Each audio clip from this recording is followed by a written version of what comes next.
Dennis Padilla napahiya umano sa kasal ng anak na si Claudia Barreto. Masama ang loob ng aktor na si Dennis Padilla dahil pinahiya umano siya sa kasal ng anak niya na si Claudia Barreto. Sa halip kasi na father of the bride, siya ay nagmistulang simpleng bisita lang umano sa naganap na kasalan. Si Claudia Barreto ay isa sa mga 3 anak niya sa kanyang ex-wife na si Marjorie Barreto. Sa pamamagitan ng isang social media post na 2 beses niyang ipinost, dito na naglabas ng kanyang sama ng loob si Dennis at ayon pa sa kanya ay halos sagad hanggang sa buto ang sakit at pagpapahiya ng kanyang naramdaman sa mismong kasal ng kanyang anak. Kalakip sa post ang screenshot ng sulat kamay na may mensahe in all caps. Anya, sagad sa buto, grabe kayo, nabudol nyo ko. Father of the bride, naging visitor, galing nyo.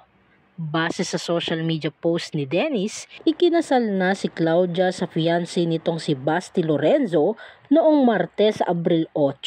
Sa patuloy na pagbabahagi naman ni Dennis sa comment section ng kanyang post, dito na sinabi na ang kasal ay sa kanyang anak na si Claudia. Ayon pa sa kanya na kahit andun siya sa kasal ay wala siyang naging papel sa program. Ni hindi umano siya pinadalhan ng invitation card, I don't have a part sa program. Ayaw nila padala invites. Isang netizen naman ang naawa sa naging kalagayan ni Dennis sa mismong kasal ng kanyang anak. Ani ng netizen, hayaan mo na lang po sila. Basta ikaw, be good to them. Still be a good father kahit ayaw nila sayo. Diyos na lang po bahala gumanti sa kanila.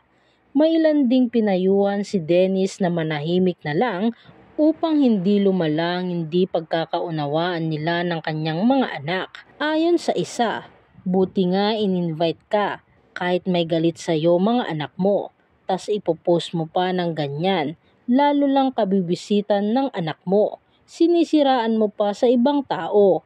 Hindi na dapat nalalaman niyang mga ganyan. Anak mo din ang sinisiraan mo. Tama na ang paggaganyan mo. Ano ba gusto mong gawin nila sa'yo? Payo naman ng isang netizen, masakit sobra to. Pero sir, please take down your post po.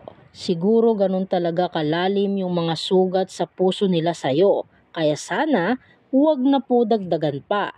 Be happy and be proud of them. Pasasaan ba't darating din sa point na makakasama ka nila in natural way na?